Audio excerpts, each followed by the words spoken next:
ఇచ్చాడు నాకు. నేను ఇన్ఫర్మేషన్తో పెద్ద ఎక్కువ ఏమంటారు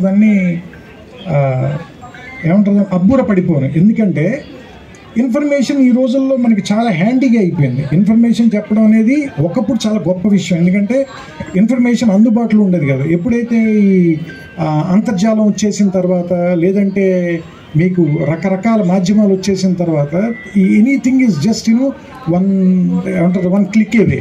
సో మీరు ఒకసారి క్లిక్ చేస్తే మీకు ఇన్ఫర్మేషన్ వచ్చేస్తుంది. మరి ఇన్ఫర్మేషన్ కంటే ఇంకేం ఎక్కువ చెప్పాడంటే ఇందులో అనుభూతి చెప్పాడు. అంటే ఆ సినిమా తీసినప్పుడు వాళ్ళు పడిన కష్టాలు, ఒకే సెట్లో 2 సినిమాలు తీద్దాం, దానికి సెట్లు ఎలా మార్చి ఉంటారు.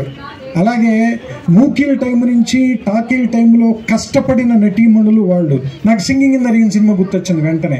అంటే మూకీల టైంలో ఒక పెద్ద హీరోయిన్ గొంతు బాగోకపోవడం మూలంగా టాకీల టైంలో బాగోకపోవటం. సో ఇలాంటి అంటే మనలో ఉన్నటువంటి ఒక ఆ నోస్టాలజిక్ ఏరియాలోకి వెళ్ళి దాన్ని ట్యాప్ చేయగలిగేలా ఒక పరిశోధనాత్మక గ్రంథం రాయటం అంటే చాలా కష్టం. ఎందుకంటే ఆరుద్ర రాసిన సమగ్రాంధ్ర సాహిత్యానికి ఎక్కువ విలువ రావడానికి కారణం ఏంటంటే, ఒక కవి పండితుడైతే ఉండే అడ్వాంటేజ్ని ఆయన వాడుకున్నాడు. అలాగే ఒక రచయిత ఒక పిహెచ్డి గ్రంథం రాస్తే ఎలాంటి అడ్వాంటేజ్ ఉంటుందో అది ఫస్ట్ రీలో ఉందని నాకు అనిపించింది.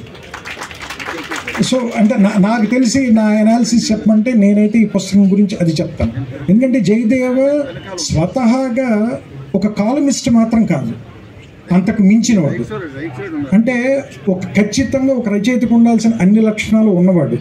కానీ అలాంటి వాడు ఎందుకు ఒక సమగ్రమైన సంపూర్ణమైన రచన ఇన్నేళ్ల పాటు చేయలేదు అనేటువంటిది నాకు క్వశ్చన్ ఉంది లోపల. ఎందుకంటే అతను ఏదైనా ఒక విషయాన్ని అతను ఆవిష్కరించే విధానం కానీ, లేదంటే అతను మాట్లాడే విధానం కానీ చాలా ఆథెంటిక్గా, ఇందాక హరికృష్ణ గారు చెప్పినట్టు చాలా ఆథెంటిక్గా చెప్పగలడు ఒక విషయాన్ని. అలాంటి వాడు, ఇంత ఆథెంటిక్గా చెప్పగలిగిన వాడు, ఇంత ధార ఉన్నవాడు ఎందుకు పుస్తకం రాయట్లేదు? ఎందుకు ఒక కథ అంటే అతను ఫస్ట్ రీల్ అని చెప్పి ఒక పరిశోధనాత్మక గ్రంథం రాయలా, తెలుగు టాకీ తాలూకు కథ చెప్పాడు మనకి.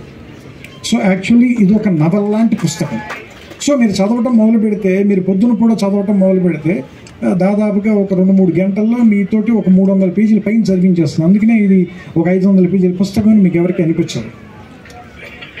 సో చాలా స్వాభావికంగా అతనిలో ఉన్నటువంటి రచయిత తాలూకు లక్షణాలు బేసిక్గా వాళ్ళ ఫాదర్ టైం నుంచి, రెంటాల గోపాలకృష్ణ గారి టైం నుంచి ఉన్నవన్నీ, అలాగే వాళ్ళ అక్కగారు రచయిత్రి. సో ఆవిడ రాసిన పుస్తకం కూడా చదివాను నేను. ఆవిడ కూడా ఒక పుస్తకం ఇచ్చారు. వీళ్ళందరూ రాశారు, కానీ ఇతను ఎందుకు రాయట్లేదు అనేటువంటి క్వశ్చన్ నేను అడగలేదు. ఎందుకంటే నేను ఎప్పుడు ఎవరిని ఎందుకు రాయట్లేదు అని అడగను. ఎందుకంటే నన్ను కూడా వాళ్ళు ఎదురు అడుగుతారండి, నువ్వు మరి 2 ఏళ్ళకి 3 ఏళ్ళకి సినిమా రాస్తున్నాను అడుగుతారేమోనని నేను ఎవరిని ఏం అడగను.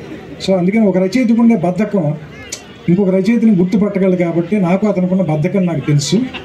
సో అయితే బద్ధకం కంటే కూడా ఏంటంటే భయం. మనం చెప్పే విషయం ఖచ్చితంగా బాగా చెప్పి తీరాలి, అందులో తప్పులు ఉండకూడదు అనేటువంటి భయం ఎక్కువ.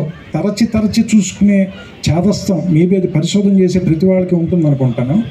రచయితకు కొంత అజ్ఞానం అవసరం జయదేవ. అందుకని కొంత అజ్ఞానంతో ఎక్కువ పుస్తకాలను రాయాలని మనస్ఫూర్తిగా కోరుకుంటున్నాను. ఎందుకంటే అజ్ఞానంతో ఉన్న వాళ్ళే ధైర్యంగా ఏదైనా చెప్పగలరు. ఇప్పుడు చూడు, నేను ఎంత ధైర్యంగా మాట్లాడుతున్నా. పుస్తకం 200 పేజీలు చదివి 600 పేజీలు చదివిన వాళ్ళ మాట్లాడుతున్నాను చూసా.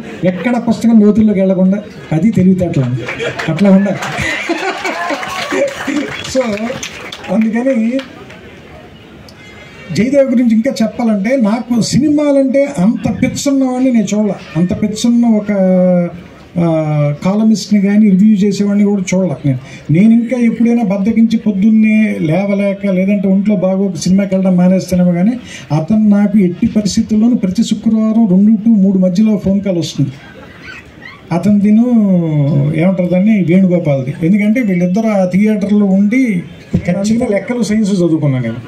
కానీ పరిశోధనాత్మక గ్రంథం 200 పేజీలు ఊరికే జనరల్గా నేను 2 కాఫీల టైంలో చదివేశాను అంటే హెడ్స్ ఆఫ్ టు జయదేవ. ఎందుకంటే దాంట్లో నాకు అది చదువుతుంటే అప్పటి మూకీలు వేసిన గుడారాలు, కింద మట్టిలో కూర్చుని నేల థియేటర్లో సినిమా చూడటం, దగ్గర నుంచి చూడటానికి ఎక్కువ డబ్బులు కట్టడం, ఆ పక్కనే అమ్ముతున్న తంపడి వేరుశనక్కాయల తాలూకు వాసన, సోడాలు ఫ్రీ అంటే కనుక ఆ సోడా కొడుతున్న గోళీల తాలూకు సౌండ్, వీటన్నిటిని మాత్రం ఈ పుస్తకంలోకి పట్టుకొచ్చేసాడు. సో అది ముఖ్యంగా నాకు